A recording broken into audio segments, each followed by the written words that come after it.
Buenas tardes, ¿cómo les va? Bienvenidos a mi casa, soy Guillermo Arduino, esto es Encuentro Digital CNN. Estoy viendo las cifras de las vacunaciones, estamos alrededor de un promedio en Estados Unidos de 2.450.000 personas vacunadas por día, está avanzando rápidamente, 12% del país completamente vacunado con aquellas vacunas que requieren las dos dosis.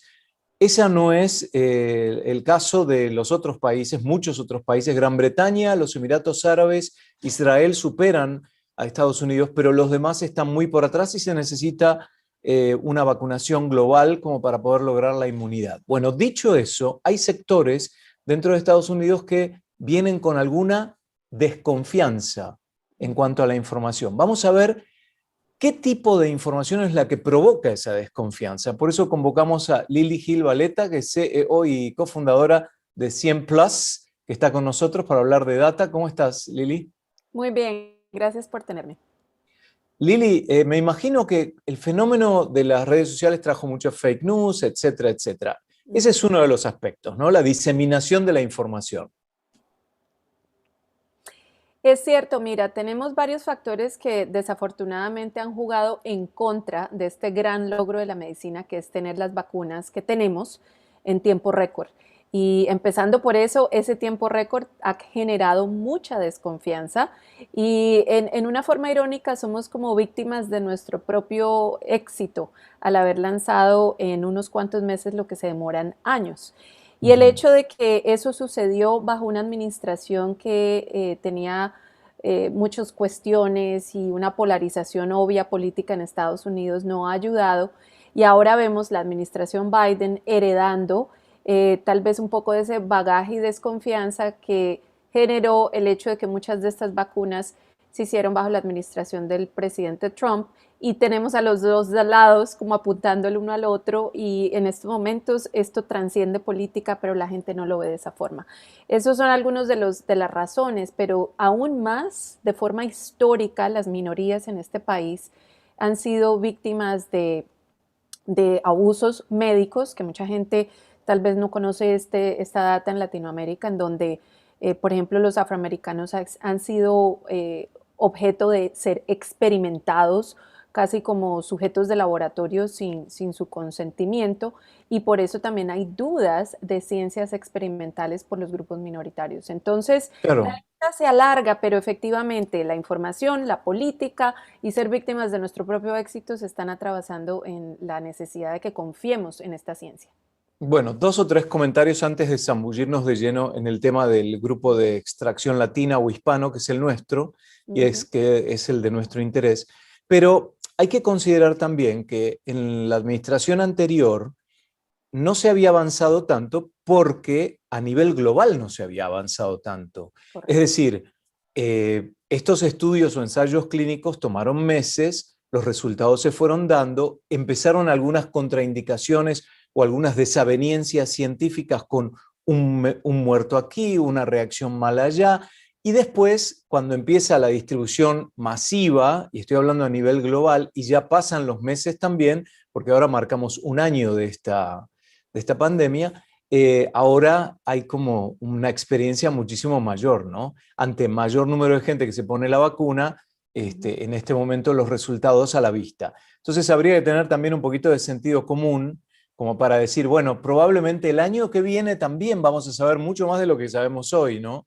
Entonces, no quiero ni atacar ni defender a ningún grupo, pero creo que tenemos que balancear un poquito también eso.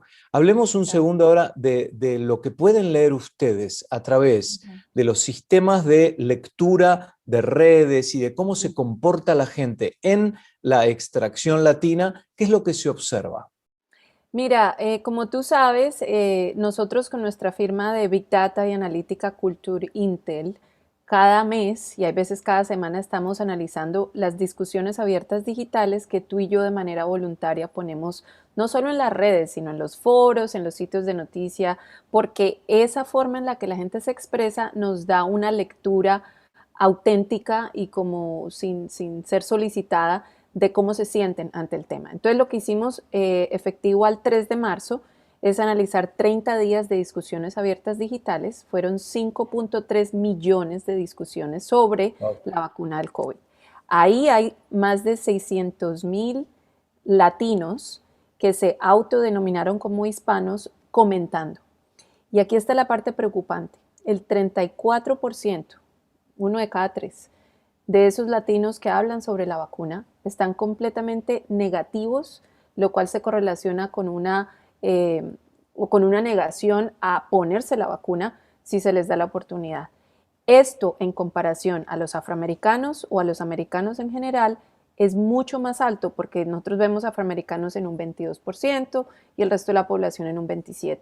Lo que me preocupa de eso es que nuestra gente, nuestra comunidad, está reportando el sentimiento negativo más alto de todos los grupos que hemos analizado.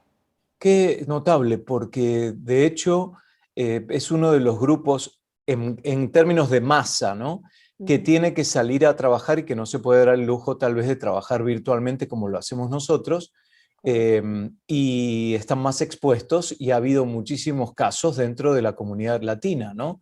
Tendrá que ver, ¿nos podés aclarar un poquitito más si tiene que ver más o menos como la percepción que hay en el mundo afroamericano en cuanto a la desconfianza de que tengo miedo que nos usen para algo?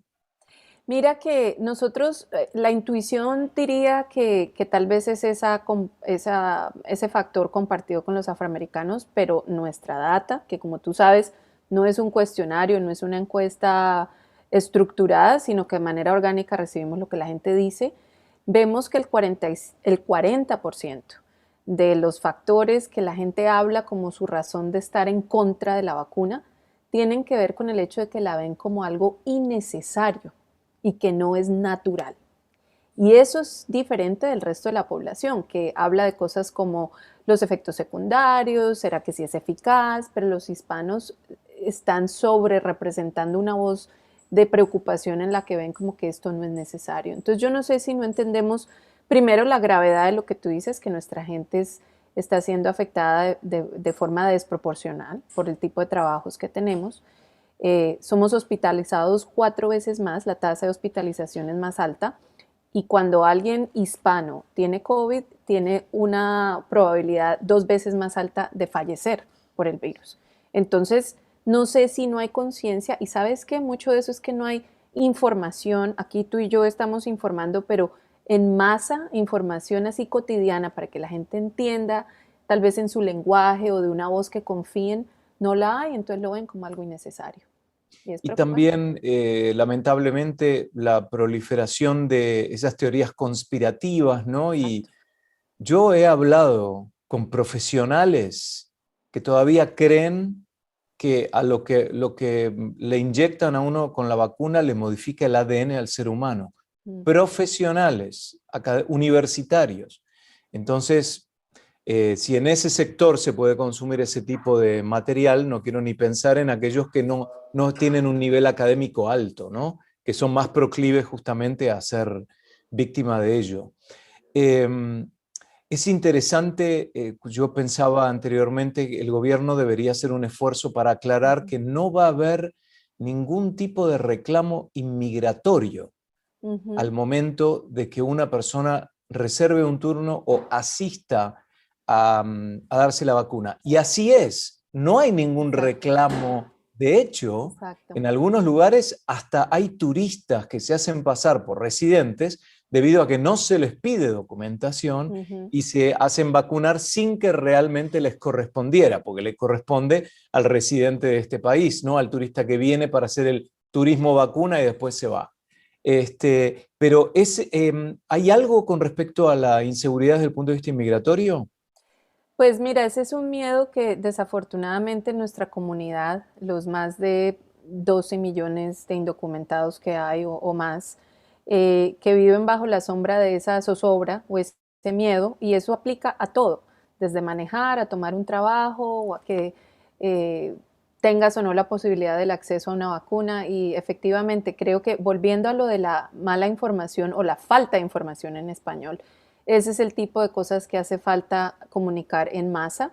Precisamente la administración del presidente Biden acabó de anunciar esta semana que están designando 250 millones de dólares en fondos para tratar de ayudar a llenar esos huecos que hay de información con los hispanos, con los afroamericanos, para empoderar a las comunidades locales, para poder distribuir esa información. Y muchas veces también, porque hasta yo lo he vivido aquí en Nueva York, cuando tratas de conseguirle cita a alguien, durante horas hábiles y dependes de un teléfono o un computador y estar ahí pegado de la página hasta que te salga un huequito, y nuestra gente que tiende a estar en trabajos muy arduos, que están afuera de sol a sol, no tienen el tiempo tampoco para ponerse a investigar cuándo ni dónde pueden recibir esa vacuna. Entonces son muchos factores, y para los que nos ven de fuera de Estados Unidos, el hecho de que este país, que es una de esas bendiciones, pero en este caso puede que se atraviese como una problemática,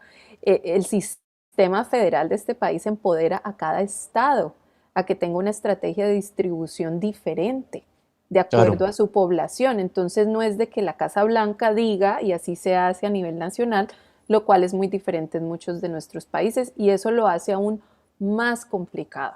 Entonces la gente tiene miedo, claro que sí. Claro, es como, por ejemplo, las diferencias que se observan hoy, que en un estado es que ya vacunan a partir de 50 años, en otro a partir de 55 años. Exacto. Tienen una multiplicidad de calificadores para acceder a la vacuna que es diferente de acuerdo con cada estado, ¿no? Por eso yo creo que el gobierno federal sugiere y cada gobierno estatal es el que determina y establece estratégicamente y logísticamente su procedimiento. Vamos ahora al análisis de los datos. Ujú. Lili, por un momento. Dices que ustedes pueden penetrar en las redes, en periódicos, en posteos online de la gente, Sí. y analizan el contenido. ¿Qué tecnología está detrás de esto? ¿La inteligencia artificial? Sí, qué bueno que me lo preguntes, porque la gente se asusta como que estamos siendo un gran hermano, pero no lo somos. Nosotros nunca atribuimos un comentario a la persona individual natural, o sea, en ningún momento estamos rastreando la persona con nombre propio, ni en dónde vive, ni en dónde está. Pero lo que pasa es que cuando tú y yo ponemos un comentario, en cualquier lugar donde puedes poner un comentario abierto, eso es data que es de dominio público. Entonces nosotros estamos usando rastreadores, o lo que le llaman en tecnología scraping, scrapeando, así Sí, como lo hacen las arañitas de Google en el buscador, todos esos comentarios, y basado en el contexto de la conversación, que es lo que se llama procesamiento natural del lenguaje, y son herramientas, sí, de inteligencia artificial, de analítica de textos, etcétera, en donde ese contexto nos da a nosotros indicaciones de qué están hablando y cuáles son las temáticas. Gente positiva, gente negativa, y qué factores están detrás de esos clusters, como le llamamos en términos tecnológicos. Pero lo hacemos de forma responsable y estamos trabajando con muchas entidades, grandes farmas, grandes corporaciones, entidades públicas, para dar información en tiempo real sin depender de una encuesta. Entonces, es una forma de verdad de darle un pulso a la data que viene informado por la voz de la gente, y no por un encuestador. y eso, ¿cómo se los presenta a ustedes? ¿En un texto o en gráficos? En ¿Cómo lo...? gráficos. Sí, es más, gracias por darme este espacio, Guille, porque todos ustedes, y nosotros lo hemos hecho como nuestra donación a la causa en la época del COVID, tenemos una página que está abierta a todo el mundo, que se A llama ver. COVID Impact Meter.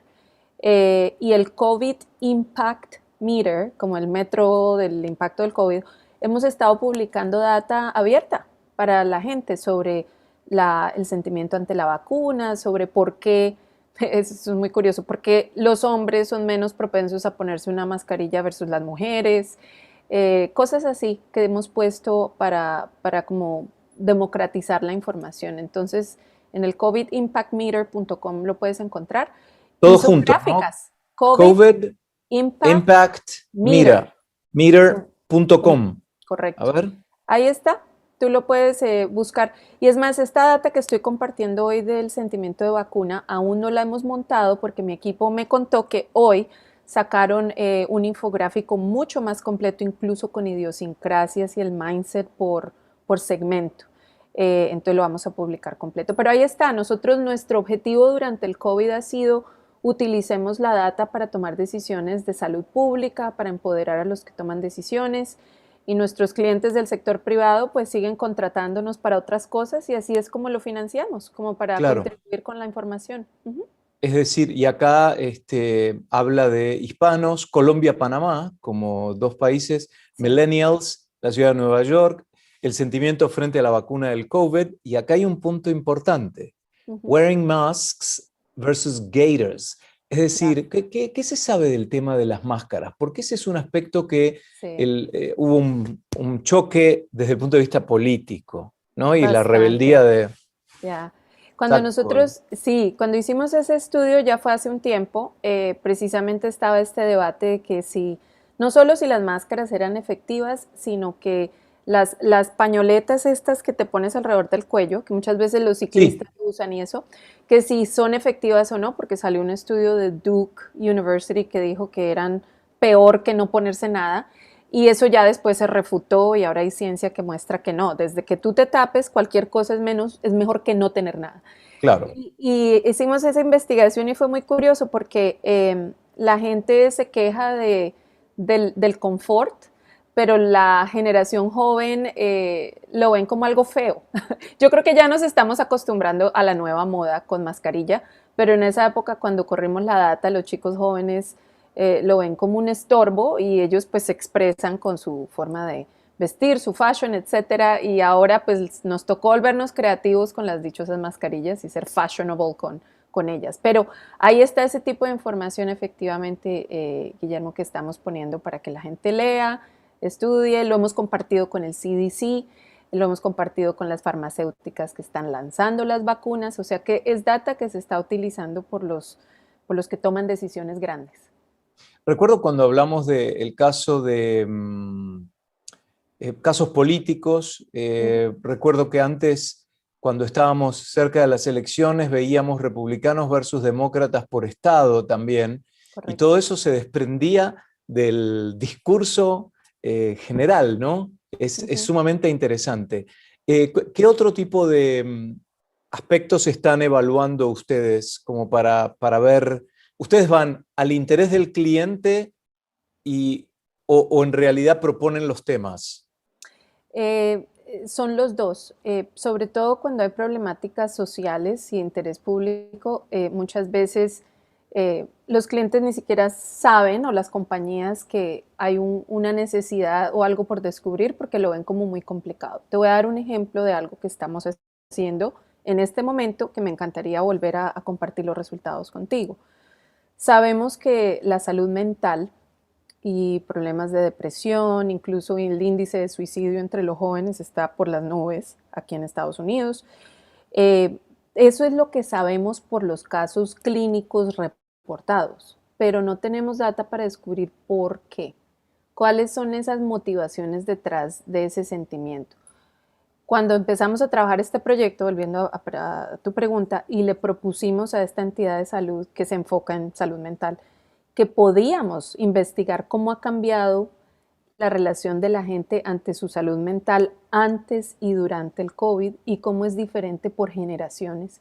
Ellos no pensaban que eso fuera posible, porque un método tradicional no te, o sea, eso se haría con qué, con un grupo de enfoque, con una encuesta, y cómo vas a decir, ok, necesito reclutar a 50 deprimidos para que me digan por qué están Claro, deprimidos. No es la práctico, no se información está puede, ahí.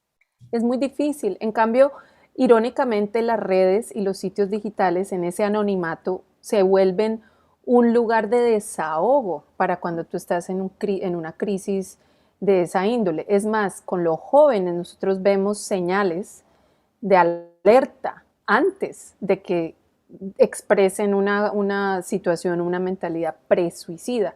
Entonces, ese tipo de estudio lo estamos haciendo en este momento y el cliente no se imaginó que eso fuera posible, porque en los métodos tradicionales clínicos eso sería muy difícil lograr.